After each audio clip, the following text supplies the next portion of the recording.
మనము జువెనైల్ చట్టం గురించి కూడా మాట్లాడుకుంటున్నాం. సత్యనారాయణ గారు చెప్పండి, మీరు వింటూ ఉన్నారు ఇప్పటిదాకా చర్చ.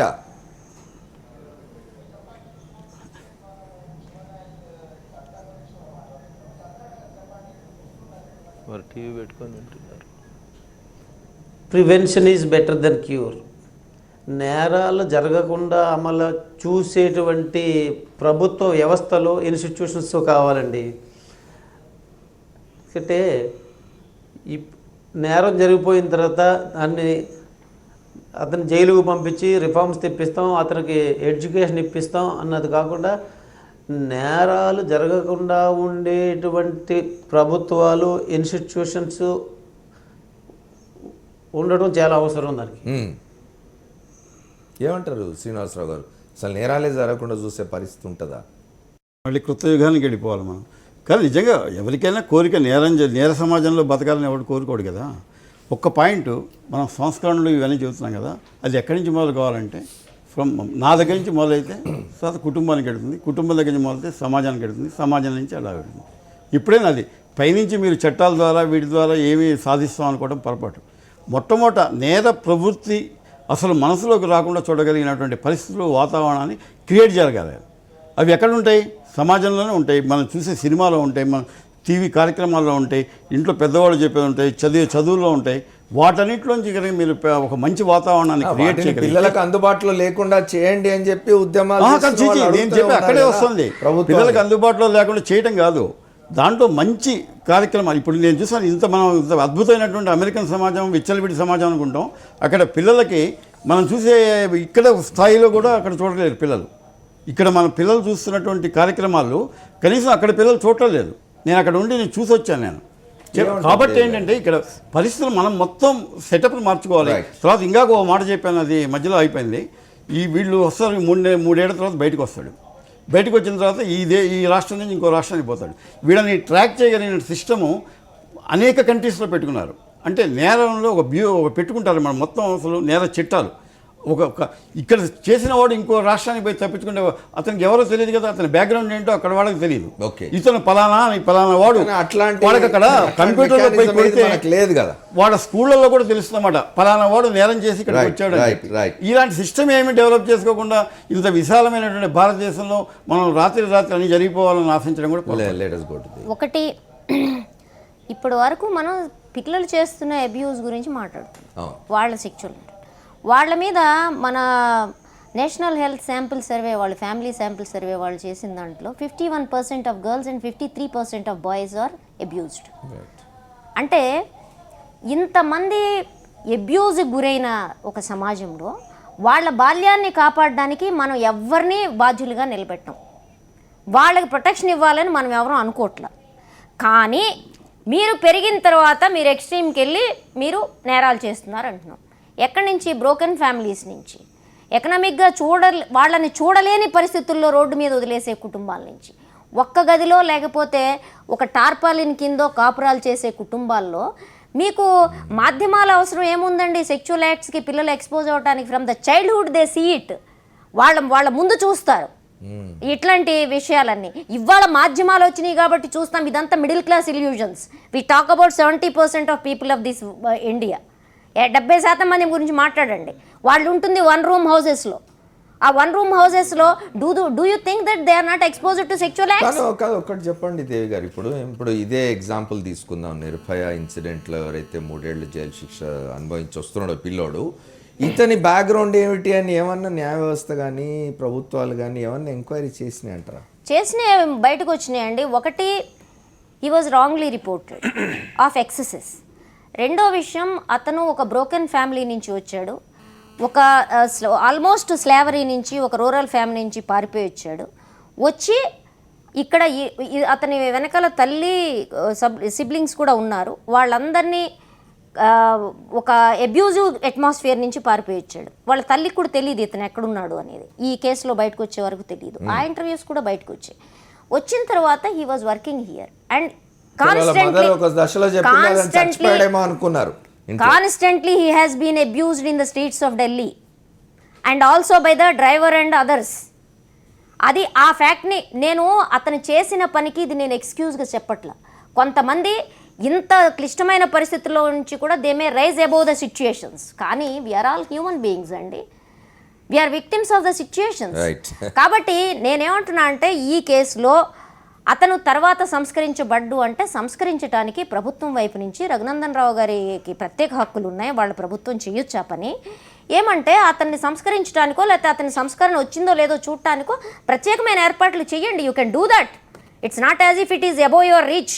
చేయండి ఈ పర్టికులర్ కేసులో. కానీ దీన్ని ఒక ఎక్స్క్యూజ్గా పెట్టుకొని దీని మీద ఇంత అవుట్రేజ్ సమాజంలో ఉంది కాబట్టి గుండుగొత్తగా మేము ఏ క్రైమ్ రేటుకి, ఏ నిదర్శనాలకి, ఏ స్టాండర్డ్స్కి నిలబడిన సంస్కరణ తీసుకొస్తామనేది రెండోది. అందరూ మాట్లాడుతున్నప్పుడు ఏం మాట్లాడుతున్నారంటే నేనేదో అప్డేట్ చేయడానికి, చట్టాలని తాజాపరచడానికి వ్యతిరేకం అన్నట్టు మాట్లాడుతున్నారు. కాదండి, నేను అంటుంది ఏంటంటే మీకున్న నేర సమాజంలో, ఇవాళ ఉన్న నేర సమాజం పెరుగుతున్న దాంట్లో బ్రీడింగ్ గ్రౌండ్స్గా ఉన్న వ్యవస్థలకు సంబంధించిన సంస్కరణలు మాట్లాడండి, దాని మీద ఎంఫసిస్ ఇవ్వండి. రెండోది, మీరు కన్విక్షన్ రేటు గురించి, ఉన్న చట్టాలను అమలు చేయడం గురించి మాట్లాడండి. మీరు జువెనైల్ జస్టిస్ యాక్ట్ని సవరించే ముందు జువెనైల్ హోమ్స్ హిమ్సెల్ఫ్ మీకు జస్టిస్ వర్మ కమిషన్ రిపోర్ట్లో చాలా స్పష్టంగా సోడోమికి సంబంధించి లేకపోతే రేపుకు సంబంధించిన ఇన్సిడెంట్స్ని ఆయన స్పష్టంగా రాశారు. దాంట్లో అంత ఆ మనిషే రాయగలిగిన దశలో మన జేజే హోమ్స్ ఉంటే మనం జేజే హోమ్స్లో సంస్కరించట్లేదు కాబట్టి జైళ్ళకు పంపిస్తామనడం, ఆ జైళ్ళకు పంపించడం ఏదో వాటికంటే అధ్వానంగా ఉంటుంది. ఆ జైళ్ళు ఏదో అత్యున్నతమైన శిక్షే. నిజంగా చెప్పాలంటే అది భయంకరమైన శిక్ష. కానీ ఆ శిక్షకి వీళ్ళని ఎరచేయటానికి వాళ్ళు ఏ నేరం చేశారనేది రెండోది. నేర తీవ్రతని, ఆ నేరం ఎంత క్రూరమైంది అనే దాన్ని ఎవరు నిర్ణయించాలి? Who is going to decide it? ఈ యాక్ట్ ప్రకారం ఇంకో 7 years ఆఫ్ ఇంప్రిజన్మెంట్ ఉంటే ఇంప్రిజన్మెంట్ ఇంక్లూడ్ అయ్యే అన్ని హేనియస్ క్రైమ్స్లో వీళ్ళు కూడా అడల్ట్ కోర్ట్స్లో ట్రై చేయొచ్చని ఒక గుండు కొత్తగా ఇచ్చారు. కానీ వాట్ ఈస్ దిస్ క్రూరమైన, దారుణమైన, తీవ్రమైన నేరం అనే దాన్ని ఎక్కడైనా డిఫైన్ చేశారా చట్టంలో? అంటే ఎవరి మైండ్కి తోసిన దాని మీద వాళ్ళు నేరం, క్రూరం అనుకుంటే దాని మీద శిక్ష విధించేయొచ్చా అడాలసెంట్స్కి? మన సిటిజన్స్గా, ప్రభుత్వంగా మన బాధ్యత కాదా వాళ్ళని ప్రొటెక్ట్ చేయటం? చెప్పండి ఏమంటారు? ఇక్కడ భారతీయ జనతా పార్టీ వచ్చిన తర్వాతనే సంస్కరణలు రావట్లేదు, మేము అందరం కూర్చొని చెప్తేనే నేను అదే చెప్తున్నాను దేవి, మీరు వచ్చిన పార్టీకి మీకు అవకాశం ఉంది కాబట్టి మీరు చేయండి. ఇది అవకాశం ఉంది కాబట్టి చేయవచ్చు. ఇది కాదు ఇక్కడ చర్చించాల్సినటువంటి అంశం. వారు చెప్తున్నటువంటి సంస్కరణలు ఈ దేశానికి స్వతంత్రం వచ్చిన 7 దశాబ్దాల నుంచి ఎంత వచ్చినాయి, ఏం జరిగినాయి, సంస్కరణలు కావాలని కోరుకుంటున్నటువంటి పెద్ద మనుషులు కేవలం సంస్కరణల కోసం రాసిన మటుకే, మాట్లాడడం వరకు పరిమితం అవుతున్నారా, సంస్కరిస్తున్నారా అనేది కూడా చెప్పాలి. మన దగ్గర నుంచి సంస్కరణలు రావాలని కోరుకుంటున్నాం అందరం. సంస్కరణలు అన్ని వ్యవస్థలలో రావాలి. It takes time. వీటన్నింటికి మూల కారణం లిటరసీ లేకపోవడం. భారత రాజ్యాంగం రాసినప్పుడే పెద్దలు చెప్పారు 14 years వరకు అందరికీ లిటరసీ రావాలి. వారు టీవీ చూసి చెడిపోయారన్నా, వీళ్ళు గుడిసెలు ఉండని చెడిపోయారని చెప్పినా బేసిక్ ఇంటెన్షన్ ఏం జరుగుతుంది అక్కడ, ఏది మంచి ఏది చెడు అనేది మనం చిన్నప్పటి నుంచి వాళ్ళకి చెప్పలేకపోతున్నాం కాబట్టి ఇష్యూస్ వస్తూ ఉన్నాయి. దానికి అనుగుణంగా సొసైటీని పెంచాలి. మన దేశం అదృష్టమో దురదృష్టమో, మన దేశ జనాభా పెరుగుతున్నంత రేషియోగా, పెరుగుతున్నంత స్పీడ్గా ప్రభుత్వం నుంచి వస్తున్నటువంటి సౌకర్యాలు కానీ, ఫెసిలిటీస్ కానీ పెంచలేకపోతా ఉన్నాం. దానికి ఎవరు బాధ్యత తీసుకోరు. దానికి మేధావులు బాధ్యత తీసుకోరు, సంస్కరణలు కోరుకుంటున్న వాళ్ళు బాధ్యత తీసుకోరు. వాళ్ళు చట్టసభలకు రావడానికి ఇష్టపడరు, చట్టాలని సంస్కరించడానికి ఇష్టపడరు. అదేంటి అంటే అలక దొరికింది ఒక రాజకీయ వ్యవస్థ కాబట్టి ఎవరు పడితే వాళ్ళు ఏది పడితే అనిపోవడానికి మాత్రం పనికొస్తుంది. మై హంబుల్ సబ్మిషన్, చదువుకున్న మేధావులు, సంస్కరణలు కోరుకుంటున్నటువంటి పెద్దలందరూ కూడా you coming to the floors, రావడానికి ప్రయత్నం చేయండి. అట్లీస్ట్ వచ్చి కొంత సంస్కరణలు తీసుకురండి. మేము రాసినాం కాబట్టి మీరు సంస్కరించుకోండి అని అంటే, రాసిన చట్టాలను ఇంప్లిమెంట్ చేయడానికే కోర్టులు సరిపోతలేవు, పోలీసులు సరిపోతలేరు, జైలు సరిపోతలేరు. 100% సంస్కరణలు రావాల్సిందే. జైళ్ళలో రావాల్సిందే, పోలీసులలో రావాల్సిందే, పార్లమెంటరీ చట్టాలలో రావాల్సిందే, పార్లమెంటు నడుస్తున్న విధానం లోపల కూడా రావాల్సిందే. దాన్ని ఎవరు తప్పు పట్టట్లేదు. ఎవరు చేయాలి మరి? 3వ తరగతి చదువుకున్న వాళ్ళు, 7వ తరగతి చదువుకున్న వాళ్ళకి మనం ఓట్లు వేస్తాం. ఓట్లు వేయమంటే బాగా చదువుకున్న వాళ్ళు దాన్ని సెలవు దినం కింద తీసుకొని ఓట్లు వేయకపోయి 100% పోలింగ్ అయిన నియోజకవర్గాలే ఉండేయాయి. జూబ్లీ హిల్స్, బంజారా హిల్స్, అమీర్పేటలలో ఓట్లు పడేయాయి. చదువుకున్న కాలనీలలో పర్సెంటేజ్ ఆఫ్ ఓట్సే ఉండేయాయి. అవి ఆడికేలే రావాలి సంస్కరణలు. ఈడికేలు వస్తే ఆ చట్టసభ కొన్నాడు సరైనడు పోతే సరైన చట్టం వస్తుంది. ఆంధ్రప్రదేశ్లో ఒక చట్టం, ఉమ్మడి ఆంధ్రప్రదేశ్ ఉన్నప్పుడు ఒక కార్మిక చట్టాన్ని సంస్కరించారు అమర్ గారు. సంస్కరించిన పెద్ద మనిషి లేబర్ మినిస్టర్ ఉన్నప్పుడు సంస్కరణ జరిగితే 100 మంది పర్మనెంట్ ఎంప్లాయీస్ ఉంటే 5,000 మంది టెంపరీ ఎంప్లాయీస్ని పెట్టుకునేందుకు పర్మిషన్ ఇచ్చిన ఒక జీవో మీద మంత్రి సంతకం పెట్టించిన ఆయన ఒక కింద బ్యూరోక్రాట్ పెట్టించిండు. దానివల్ల ఇలా కంపెనీలని కొట్టుకొని చచ్చిపోతూ ఉన్నాయి. 100 మంది పర్మనెంట్ కార్మికులు ఉంటే 1000 మందిని టెంపరీ కార్మికులు పెట్టుకునే అధికారం కంపెనీకి వస్తే మళ్ళీ పని హక్కులు, పని దినాలు, బాలలు, కార్మికులు ఇవన్నీ సంస్కరించాలి. It is a big subject to be discussed. ఇవన్నీ సంస్కరణలు చర్చకు ఏడికి రావాలి? చట్టసభలలో రావాలి. మన అదృష్టం ఎట్లుంది, చట్టసభలు ఎట్లా జరుగుతున్నాయో చూస్తా ఉన్నాం. చట్టసభలలో వీటన్నిటిని చర్చించగలిగేంత విజ్ఞత, చర్చించగలిగేంత చదువు ఉన్న వాళ్ళు ఎక్కువ మంది రావడం లేదనే కదా అందుకనే మనం అందుకనే మాట్లాడుకుంటున్నది. Government has to bring a policy. Devi గారు చెప్పండి, ఎమ్మెల్యేలకి సత్యనారాయణ ఎంపీలకు గారు పోవడానికి ఇంత చదువుకున్న వాళ్ళు పోతేనే బాగుంటుంది అనేటువంటి ఒక సంస్కరణ కూడా నేను సత్యనారాయణ గారితో మాట్లాడడానికి వస్తాను. సత్యనారాయణ గారు చెప్పండి, I come to you. Satyanarayana గారు చెప్పండి. వీటన్నిటికంటే ముందు మన దేశంలో ఉన్నటువంటి ఇల్లిటరసీని, పోవర్టీని తప్పించడానికి ఏమైనా మన వంతు ప్రయత్నంగా చేయగలిగితే బాగుంటుంది. చెప్పండి. ఒకటి నేను ఆమోదించిన విషయం ఏంటంటే చదువు మాత్రమే తెలివితేటల్ని, సంస్కారాన్ని, లేకపోతే అవినీతికి పాల్పడకుండా ఉంటాన్ని, లేకపోతే మేధోతనాన్ని చదువుకున్న వాళ్ళు ఇంతకంటే పెద్ద నేరాలు చేస్తున్న వాళ్ళు ఉన్నారు, అది వేరే విషయం అనుకోండి. కాబట్టి వాళ్ళు చదువుకున్న వాళ్ళందరూ వచ్చినంత మాత్రాన్ని ఏదో సంస్కరణలు జరిగిపోతాయి అంటంలో నేను ఆమోదించను. ఒకటి. రెండో విషయం ఏంటంటే చదువు అనేది ఒక స్కిల్, ఒక నిత్యావసర అవసరం. ఇవాళ దాన్ని ఇవ్వాల్సిన బాధ్యత ప్రభుత్వాల మీద ఉంది, చదువుకోవాల్సిన బాధ్యత వాళ్ళ మీద ఉంది. రెండోది, విద్యా సంస్కరణలకు సంబంధించిన అనేక విషయాలను చెప్పినప్పుడు జస్టిస్ వర్మ చాలా స్పష్టంగా చెప్పారు. విద్యలో జెండర్కి సంబంధించిన విషయం, అసమానతలు, ఆధిపత్యాలకు సంబంధించిన భావజాలం మీద మాట్లాడకుండా మనం ఈ చట్టాల అమలు సమాజంలోకి అది ఫిల్టర్ అవటం గురించి మాట్లాడలేమని చాలా స్పష్టంగా చెప్పారు ఆయన. కాబట్టి మనం దాని గురించి మాట్లాడాలి. రెండోది, రఘునందన్ రావు గారు అందరూ చట్టసభలకు వచ్చేస్తే సమాజంలో కింది స్థాయిలో పనిచేయటానికి, పైలటింగ్ వర్క్ చేయడానికి, ఇలాంటి అనేక విషయాలను వెలికి తీయటానికి ఎవరు ఉంటారండి? రాజకీయ నాయకులు మీ కృషి మీరు చేస్తున్నారు, చేయండి. రెండోది, రాజకీయ నాయకులను ఎందుకంటున్నాం? రాజకీయ నాయకులను అంటలా, వ్యవస్థగా ఒక రాజకీయ వ్యవస్థను అంటున్నాం. ఎందుకంటే it has the capacity to do it. చేయగలిగిన ఈ దేశంలో ప్రజలకు ఏదన్నా చేయగలిగిన వ్యవస్థ ఏదన్నా ఉందంటే అది అధికార వ్యవస్థే. కాబట్టి ఎవరిని అడుగుతారు? అధికార వ్యవస్థనే అడుగుతారు. రాజ్యాంగబద్ధంగా ఎన్నుకున్న రాజకీయ నాయకుల్ని, ప్రభుత్వాలని అడుగుతారు. ఇంకెవరిని అడుగుతారండి? కానీ అధికార వ్యవస్థ ఓట్లేసే రోజు అందరికీ ఓట్లేయమని చెప్పాలి, మంచోళ్ళని మాత్రమే ఎన్నుకొని చెప్పాలి. మీ గురించి కాదు అక్కడ. In the larger interest of the society చదువుకున్న వాళ్ళందరూ కూడా మంచి వాళ్ళకి ఓట్లేసేందుకు ముందుకు రావాలని ఒక సంస్కరణ రావాలి. అందరూ ఓటేయాలని రావాలి, అందరికీ విద్య అనేది రావాలి. What India needs today is PQ అని చెప్తాను నేను. Pollution, poverty, population. ఈ మూడింటిని కంట్రోల్ చేయలేకపోతే ఇవన్నీ సమస్యలు ఇట్లే వస్తూ ఉంటాయి. మీరు హిందూ పేపర్ ముందు పెట్టి కూర్చున్నారు. ఇవాళ చూడండి, దాంట్లో ఒకటి వచ్చింది, 4% ఆఫ్ జీడిపి. 4% ఆఫ్ జీడిపితో యూనివర్సల్ హెల్త్ అండ్ ఎడ్యుకేషన్ ఇవ్వచ్చు with all the reforms we require at various levels అని చాలా క్లియర్గా మీకు ఇవాళ హ్యూమన్ డెవలప్మెంట్ రిపోర్టు ఇన్ఈక్వాలిటీస్ మీద భారతదేశంలో వచ్చింది. 4% ఆఫ్ జీడిపి ఇవ్వండి చాలు అని చెప్తున్నారు. ఈ 60 సంవత్సరాల నుంచి వాళ్ళని ఎవరూ ఆపలేదు చేయడానికి. ఈ 18 నెలల నుంచో లేకపోతే మీరు రాబోయే కాలంలోనో మిమ్మల్ని ఎవరీ ఆపట్లేదు. మాలాంటి వాళ్ళు అడిగేది ఏమిటంటే మీరు ఎవరున్నారు అధికారంలో అనే దాంతో నిమిత్తం లేకుండా మీరు చేయబోయే దాంట్లో మంచి చెడుల యొక్క ఫలితాలు సమాజం మీద ఎట్లా ఉంటాయి, ఎట్లా ఉంటున్నాయి అనే దాని గురించే మేము మాట్లాడుతున్నాం. Okay.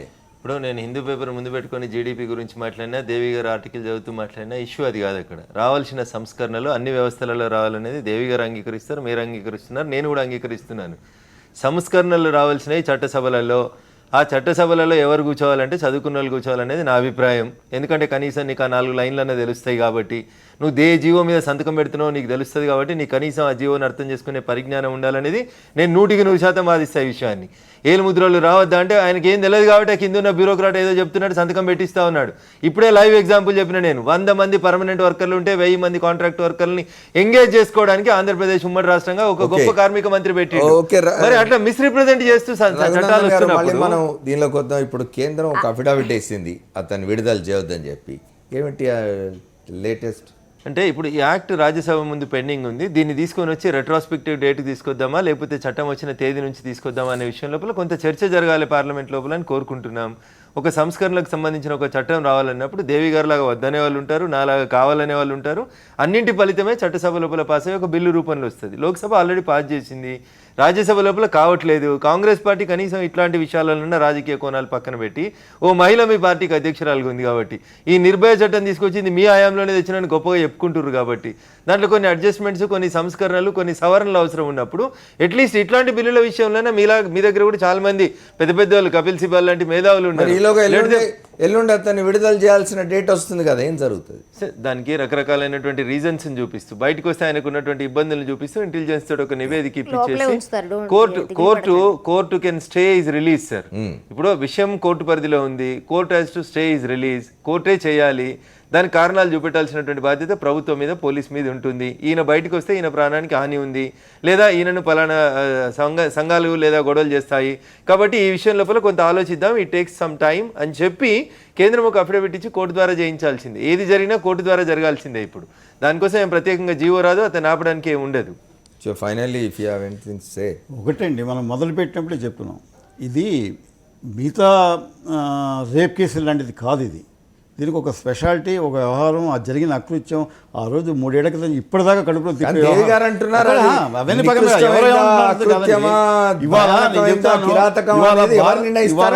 The role of the accused was explained by the victim.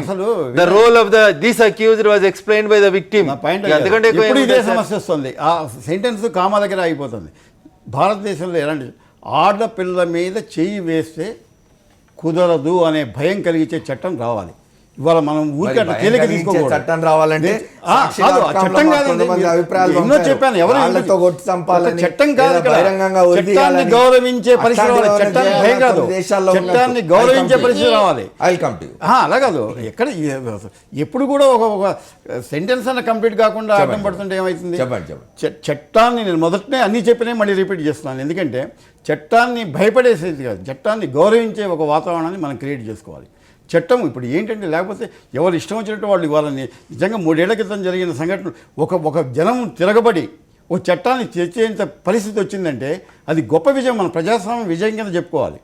ఆ విజయంలోంచి కనుక మనం ఇంకో ముందడుగేసి ఇంకెప్పుడు కూడా ఆడవాళ్ళు, మనం ఇవన్నీ చెబుతుంటాం, వీళ్ళకి మించిన వాళ్ళు లేరు, అది ఇదని చెప్పే కబుర్లు కాదు, అది చేతల్లోకి రావాలి. ట్రాన్స్లేట్ కావాలంటే ఎటువంటి పరిస్థితుల్లో కూడా ఆడవాళ్ళని హీనంగా చూడటం కానీ, ఆడవాళ్ళ విషయంలో ఒక రకంగా అసభ్యంగా ప్రవర్తించడం కానీ అది జరగకుండా ఉండే పరిస్థితి రావాలి. కానీ రావాలంటే ఆ విషయంలో వీ హ్యావ్ డిఫరెంట్ ఒపీనియన్స్ అండి. బహుశా కేవలం చట్టాల ద్వారా అవి సాధ్యమైతే అనుకోని నేను దేవి గారు చట్టం కొంతవరకు ఉపయోగపడుతుంది. అసలు మనం సెక్చువల్ అబ్యూజ్ని చూస్తున్న ధోరణే పురుషాధిక్య ధోరణి. ఆ ధోరణి ఏంటంటే abuse is a sexual act అనుకుంటున్నాం. నో, ఇట్స్ ఏ చాలా స్పష్టంగా జస్టిస్ వర్మ చెప్పారు, it's a declaration of dominance over her body. It is an attack on her integrity and her life right to live అని చాలా క్లియర్గా చెప్పారు. కాబట్టి ఈ పురుష కోణం నుంచి గౌరవించాలండి, వద్దండి. ఆడవాళ్ళు మనుషులు, with all the goods and బ్యాడ్స్ of the human feelings ఆడవాళ్ళకు కూడా ఉన్నాయి. వాళ్ళు సిటిజన్స్ గాను హ్యూమన్స్ గాను వాళ్ళ రైట్స్ ని ఎక్సర్సైజ్ చేసుకోవడానికి అవకాశం ఇవ్వండి. అది మానేసి ఈ ఓవర్ ప్రొటెక్టివ్ ప్యాట్రనైజింగ్ వద్దు మాకు. థాంక్యూ. సత్యనారాయణ గారు అనే చెప్తలేరు. సత్యనారాయణ గారు ఫైనల్ గా you have any point to say? You are closing the debate. patriarchal attitude itself. Final గా చెప్పేది ఏంటంటే, మనం చట్టాలను గౌరవించడం, చట్టాలు చేయడం కాకుండా నేరాలని నియంత్రించడం, నేరం జరగకుండా ఉండటం చేయాలి.